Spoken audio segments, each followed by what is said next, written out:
210 days ago, ganito ay tsura ko.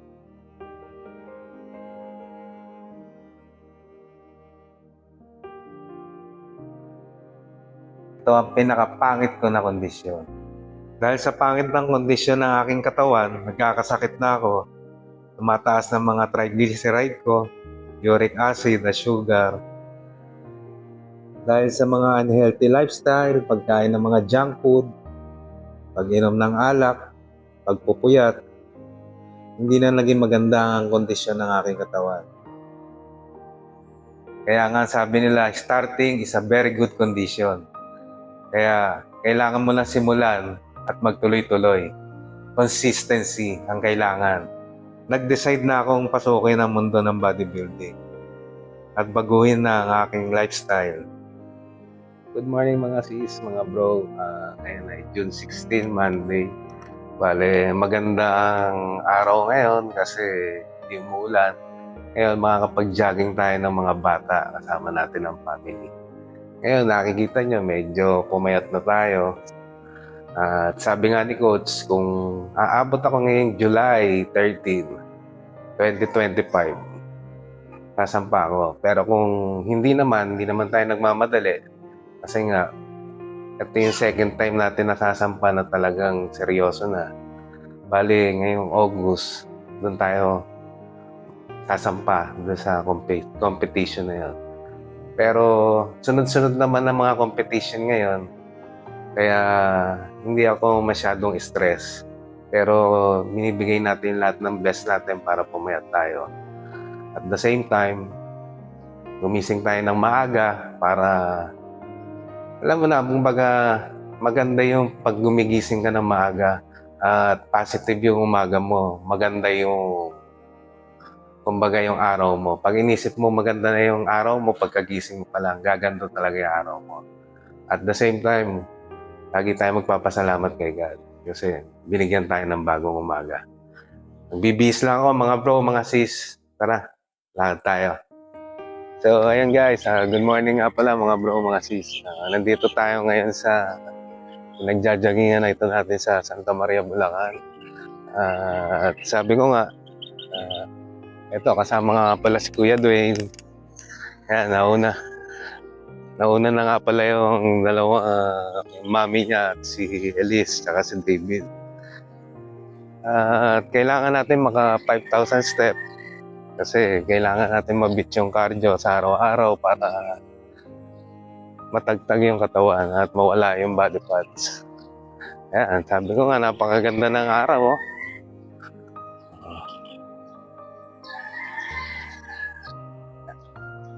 Malaki na itulong sa akin itong cardio na to kasi ito halos ang nagpababa ng weight ko. Pag meron kang steps sa araw-araw na binibit, at the same time, yung pagkain mo malinis na at naaarawan ka. Iba yung feeling na hindi ka tulad dati na parang sa umaga pa lang tinatamad ka ng gumising. Pero pag nakasanayan mo na pala, sa isip lang pala yun. Sa isip lang yung mga bagay na mahirap. Pero ngayon, nakakasanayan na natin. Nakakasanayan na gumising ng maaga. Kasi dati talaga nawala yung discipline natin. Nabing busy sa SOCMED, busy sa Netflix. Pero talagang health is wealth. Kailangan natin yung priority. Dapat natin unahin. Kasi hindi natin alam. Bigla na lang, di ba? Hindi natin hawak ang buhay. Pero iba yung nilalaban natin yung buhay natin na maging healthy. At kaya naman tayo nabubuhay kasi para sa pamilya natin. At naniniwala ako ngayon na may purpose ang bawat isa bakit ka nabuhay. Kaya nagawa ko rin itong kaya pumasok din ako dito sa bodybuilding para maayos yung buhay ko. Good morning po! Ayan po sila sir. Nakakasama natin tuwing umaga, nagbabike silang mag-ama. Ayan. Hi, Elise! Ayan, kasama natin si David, si Mrs. Dwayne! Si Boy Gana. Ayan, pag maganda ang araw, hindi umuulan sa umaga, talaga nagja-jogging kami. Kasi kahit walang pasok, parang natuturuan natin silang gumising ng umaga. Kasi ayoko naman na cellphone lang sila, maghapon silang cellphone, nakain ng mga bawal. Parang, kasi iniisip ko naman na ako yung padre de pamilya na dapat sa akin unang manggaling yung pagbabago. Kaya, guys, jogging muna tayo.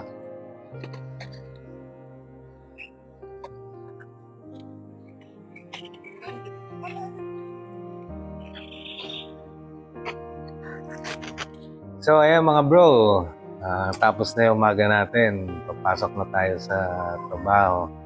Ngayon, black coffee. Naka 4,600 plus tayong step ngayong araw na ito. Ngayon, June 16, 2025. Kaya tara, kape. I-update ko na lang kayo mamaya kung ano pa yung ginagawa ko para matapos ko yung challenge na to at makapag-compete tayo. Okay, time check, 10:30 AM. Ngayon, may baon tayong 2 scoop ng whey protein tsaka isang banana. Ngayon, kasi naka-strict ang diet natin, kailangan natin magbaon. At alam mo naman, ang mga bodybuilder, talagang kailangan prepare nila yung pagkain nila. Mamaya, ang kain ko ulit ay mga 2 PM. Ngayon, pwede naman na ako makauwi nun, kaya sa bahay na lang ako kakain. Kaya mga bro, mga sis, kahit ano pa man yung trabaho ninyo, basta ginusto ninyo, hindi man sa health, basta may goal tayo, makakamit ko pala yun. Katulad ko, nabago ko na yung sarili ko. At the same time, napalitit tayo kay God. Kaya mamaya, see you tayo. Mamaya, mag-workout tayo. So, ito mga bro, ito ang aking menu. Ngayon, June 16, 2025. Time check, 5 PM. Yan. Kalahating tuna, broccoli. Yan, meron tayong oatmeal. Yan ang pinakamasarap. Oatmeal na walang tubig. Tapos yan, 4 na egg. Pero, syempre, minsan, pinakain ko lang dyan, isang pula. Tapos yung 3 tinatanggal ko. Tapos meron tayong pineapple na fresh tsaka papaya. Tara, kain tayo mga bro, mga sis. Yan lagi ang araw-araw halos ko kinakain para talaga strict diet kumbaga. At namimit ko naman yung protein araw-araw para hindi bumagsak yung muscle o kaya mag-muscle loss. Kaya tara, kain tayo. Actually mga bro, mga sis, nakasanayan ko na naman na. Kasi nawala na sa akin yung sugar. Kaya kahit siguro meron lechon sa harapan ko, hindi na ako matetempt. Tsaka yun nga, lagi kong sinasabi, sa isip lang naman yun. Kasi napansin ko, pag mataas yung protein mo, protein intake mo, parang hindi ka na nag-crave. Lalo pa ngayon, wala kang sugar masyado. Wala nang sugar halos. Wala nang timpla halos yung kinakain. Fruits na lang kung bagayin na titikman kong matamis. Parang hindi na ako nag-crave dun sa mga tinapay, sa mga frap, sa mga dessert. Ito na rin ang ating pre-workout meal. Kaya mamaya bubuhat tayo. Doon tayo kay Coach Jewel sa Bukawi. Kasama ko nga pala si Elif. Makain, sabay-sabay kami. Ito yung oatmeal. Ito, minsan nawiwirduhan ako para siyang, alam niyo yung parang higaan ng hamster. Pero ito, sinasama ko rito. Sinasama ko ng pineapple. Tsaka ako kinakain.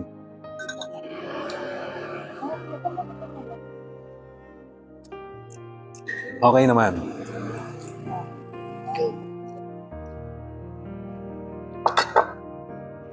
So mga bro, kakain muna ako kaya see you tayo mamaya sa workout. Ayan mga bro, mga sis, dito na tayo ngayon sa gym at magte-training na tayo. Ito nga pala si Coach Jewel, ang aking trainer. Kaya simula na para pahirapan. So, ayan mga bro, sis, ito ang unang exercise natin.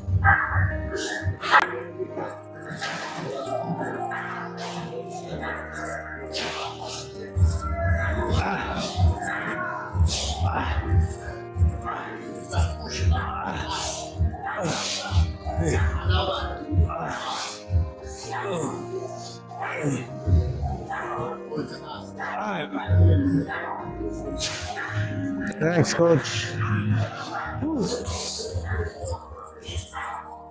Ayan mga bro, ayan na first exercise natin. Wide grip pull-up.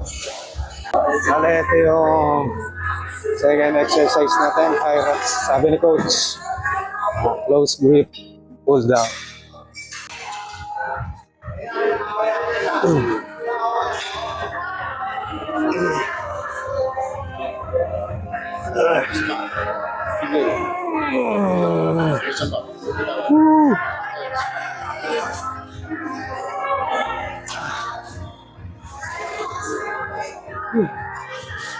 Sarap. The third exercise natin, seated rowing. Seated row.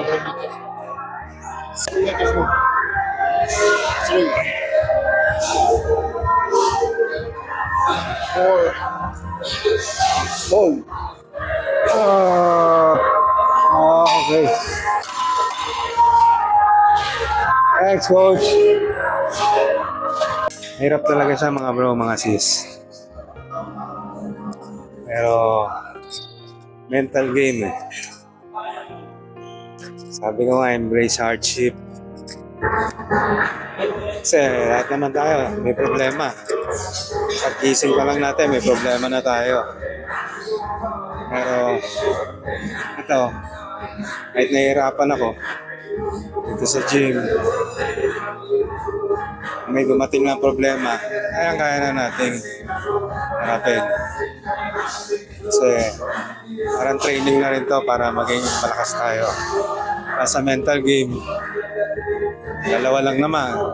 Magka-quit ka, wala kang matatapos. Pero ako, nag-dive na ako rito. Alam ko sarili ko, kayang-kaya ko nang tapusin. Kasi nagkaroon na ako ng discipline. So mga bro, ito yung part exercise natin, yung single arm pull down. Tina-target talaga namin yung lats. Si Coach.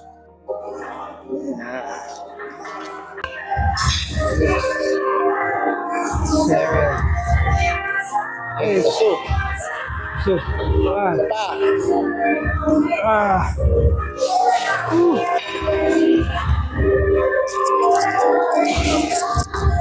Oh, sarap mga bro, mga sis.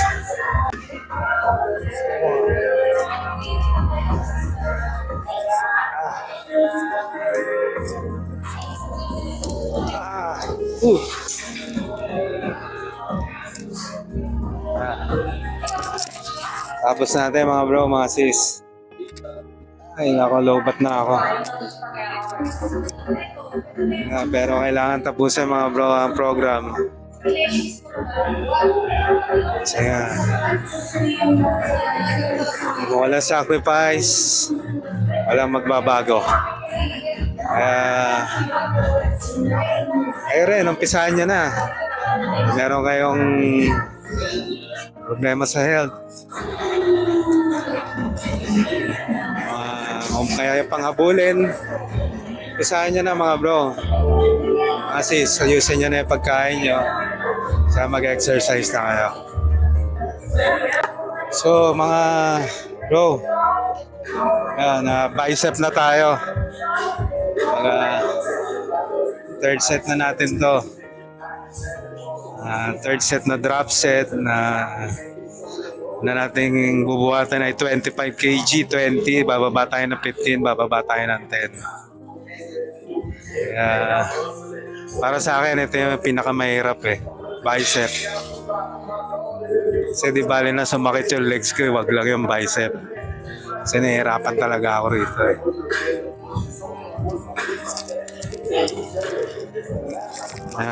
Ready na kami.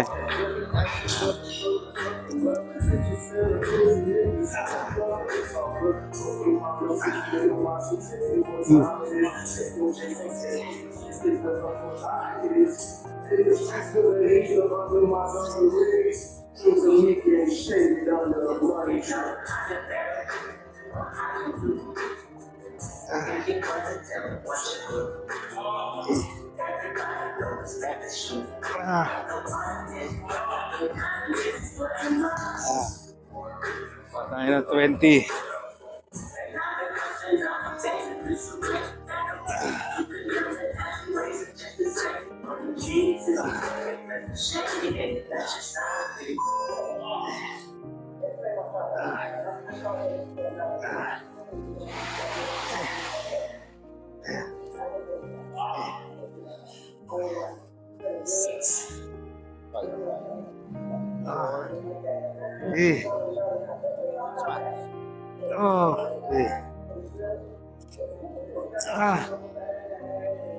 Tayo na 15. Okay.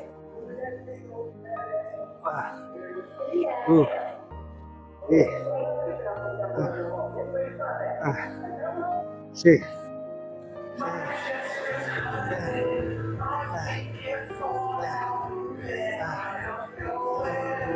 See.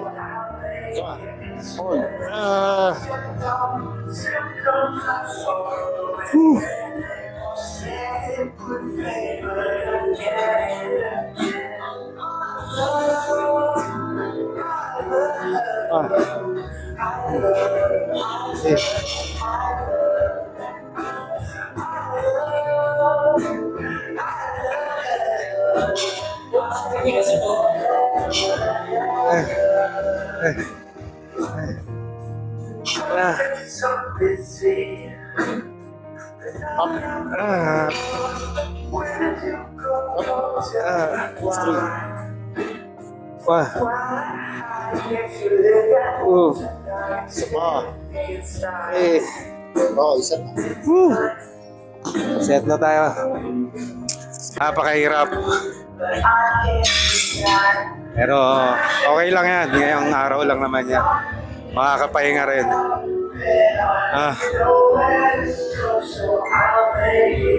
Ayan. Makakapahinga rin.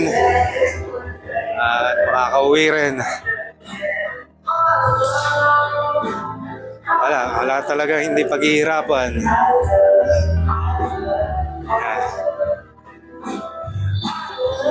Wala talaga hindi paghihirapan.